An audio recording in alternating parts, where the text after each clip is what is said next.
Oke teman-teman sekalian, kita ketemu lagi di segmen podcast ya. Di episode kedua ini kita akan lanjutin obrolan yang kemarin ya. Jadi bagi teman-teman yang belum nonton episode 1 ya ditonton dulu ya. Linknya di dalam deskripsi di video ini. Nah di podcast ini kita masih dengan masih personalnya sama ya. Kita kedatangan 2 tamu yaitu Mbak Kesia dan juga Mas Gale. Halo Mas Eros. Halo Mbak Kesia, halo Mas Gale. Okay. Ya. Oke, jadi kita akan lanjutin obrolan yang kemarin nih ceritanya nih. Oke. Ya, jadi berarti sekarang posisinya Mbak Kesia ini udah punya RDN lah ya. Punya RDN MNC Sekuritas ya. Ya. Nggak lupa kan ketik kode B73-nya. B73. Mantap. Mantap. Ada mantap. B73 ya. Oke. B73. Jadi gimana nih ceritanya? Pengalamannya lah ya. Pastinya lebih tertarik lagi sih di investasi setelah mulai ya. Setelah nggak nunda lebih tertarik Betul. lagi. Cuman lebih ke pasti ada yang masih bingung-bingung. Masih bingung-bingung. Pastilah ya, Iya. pastinya. Namanya juga baru mulai gitu Wajar. ya. Iya, dan Iya. makanya boleh nggak aku di episode 2 lagi? Gitu. Sedikit aja sih, mungkin kayak yang pertama itu kayak sebenarnya mulai trading saham itu otodidak atau pakai mentor. Jadi memang kebanyakan orang nih setelah bikin RDN, punya RDN, bingung dia mau beli saham apa gitu ya. Terus habis itu dia tanya-tanya, mau nanya siapa gitu Iya, kan. bener-bener. Perlu Makanya lihat di dia, YouTube. makanya dia datang ke podcast nih. Iya.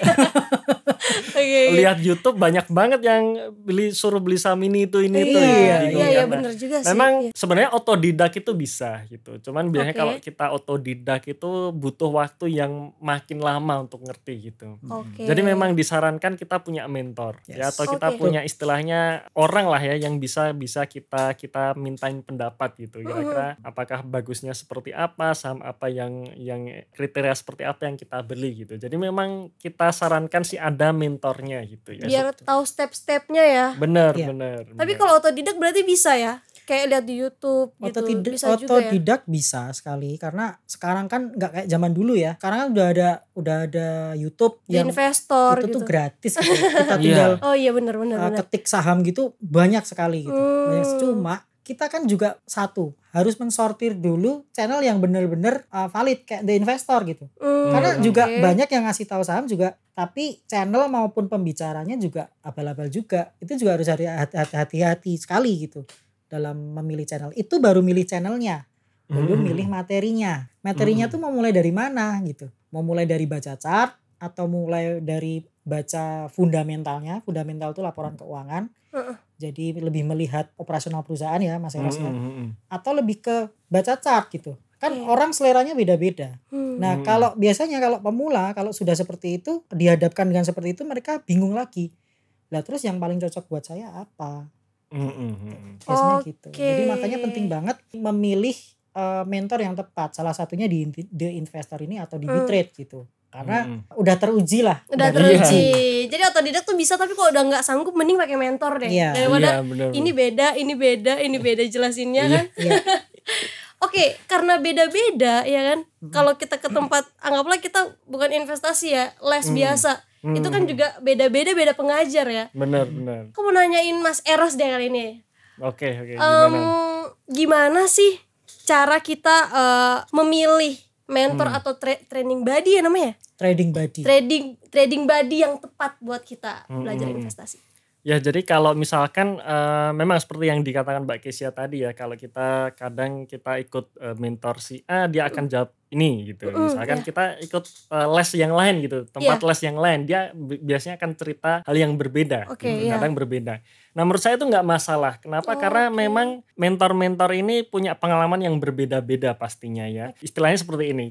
Ketika kita sudah mulai eksekusi saham, berarti kita harus punya nih dasarnya gitu. Dasar kenapa saya harus beli, kenapa saya harus jual. Nah ini memilih mentor ini juga penting. Ya karena kita harus tahu juga, jangan sampai ketika kita memilih saham seperti ini adalah bagus dasarnya. Ini dari mentor ini, nah mentornya seperti apa ini? Jangan-jangan nih mentornya ini juga baru mulai beli saham tahun kemarin gitu, jangan-jangan. Nah itu juga istilahnya menyesatkan juga gitu. Betul, ya. Jadi pastikan kalau kita memilih mentor dia yang sudah berpengalaman. Selain berpengalaman pun dia sudah bisa membuktikan gitu. Oh ini loh hasilnya gitu. Benar. Jangan pengalaman buruk terus ya. Iya, jangan-jangan bener. atau jangan-jangan begini. Si orang yang ngasih tahu rekomendasi saham ini, dia itu sebenarnya trader lama, nyangkut di saham tertentu, dia merekomendasikan untuk beli, dianya nanti jualan gitu. Ibaratnya kalau di dunia pasar modal tuh influencer, pom-poman. Influencer. Gitu. Jadi butuh pembeli untuk dia jualan karena dia nyangkut. Nah, bisa aja kan sekarang juga jadi kayak brand ambassador tertentu ya. Ya ibaratnya begitu, jadi brand ambassador untuk portofolionya dia sendiri gitu. Dia istilahnya ngepom-pom saham gitu. Jadi yang itu netral banyak gitu sekali. Ya. Pertama berpengalaman, jangan berpengalaman yang buruk semua ya, harus ada baiknya, harus bisa dibuktikan. Yang ketiga usahain cari yang netral lah ya, nggak di satu tertentu yang idealis banget di satu gitu ya. Oke, apalagi ya? Mungkin apakah rekomendasi trading itu pasti untung? Sebenarnya gini, ketika misalkan ya suatu mentor tertentu bilang nih saham ini bagus gitu, saham ini bagus. Nah, karena mentor ini pasti punya alasan nih, kenapa kok saham ini bagus. Nah, ini yang juga perlu kita lihat lagi nih. Karena memang fundamentalnya bagus, kinerjanya bagus gitu. Misalkan kalau kita bicara mengenai trading, ada tren yang akan membuat harga sahamnya naik. Nah, jadi dasar dari kenapa mentor ini bilang saham A ini bagus perlu kita lihat juga gitu. Jadi nggak langsung serta-merta langsung percaya gitu ya. Saham BBRI bagus langsung beli aja, jangan gitu. Tapi kita lihat kenapa ini dibilang bagus. Oh, karena ini oke, seperti itu. Nah, tapi apakah itu akan menjamin bahwa saham tersebut juga akan naik nantinya? Nah, ini belum tentu juga gitu.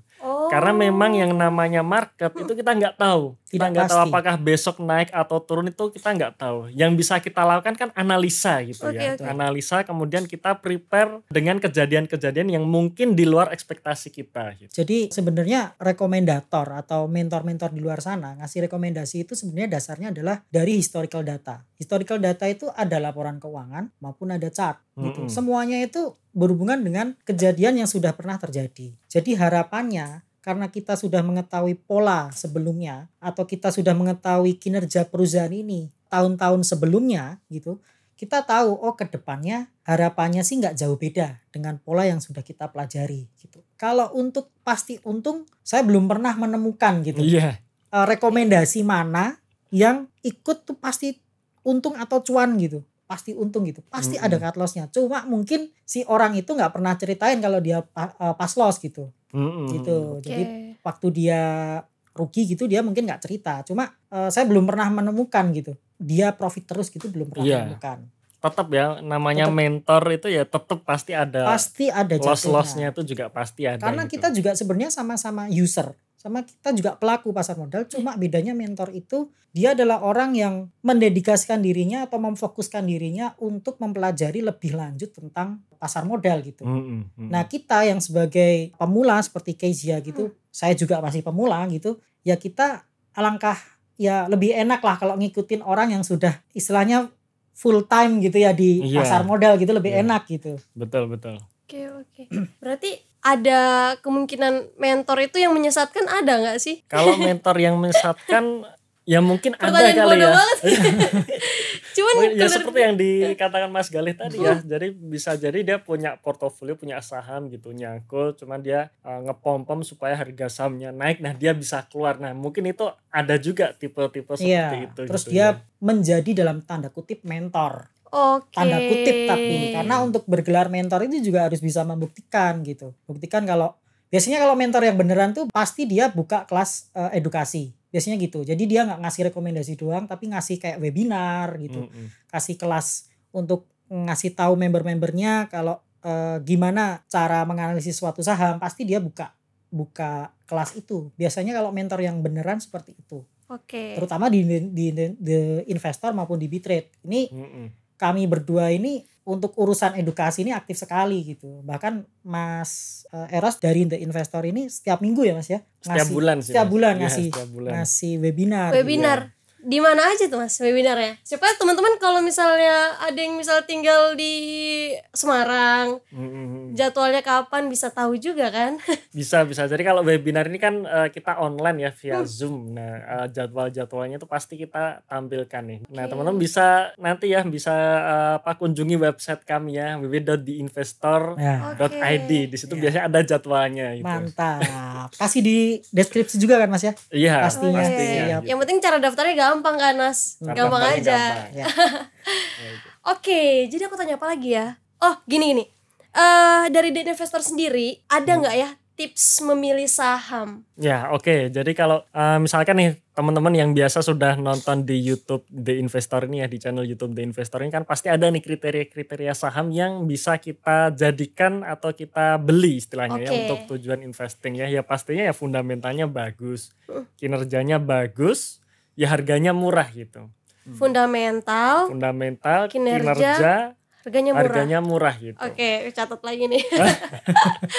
Ya dan sahamnya apa aja sebenarnya di channel The Investor ini kita sudah banyak bahas saham ya. Jadi nanti teman-teman bisa tonton lagi nih video-video kami sebelumnya gitu ya. Oke, mungkin ini terakhir ya. Kira-kira aku harus beli saham apa ya? Nah, ini pertanyaan menarik sekali nih dari Kezia nih. Jadi udah buka RDN habis itu bingung beli saham apa gitu kan. Tanyain semua pokoknya. Mumpung ada Mas Eros. Iya, bener. Nah, jadi untuk jawab pertanyaan Kezia yang terakhir ini ya kita akan sambung di episode selanjutnya ya. Jadi pastikan teman-teman jangan beranjak dari channel. Berarti ada aku lagi. Pasti dong, kita akan undang lagi ya. Episode 3 ada mention saham. Oke, saham apa ya? Saham apa? Saham apa? Nanti kan di episode selanjutnya ya. Oke, terima kasih dan salam Passive Income. Oke, thank you Mas Eros, Mas Gali. Thank you. Oke, siap Mas Gali.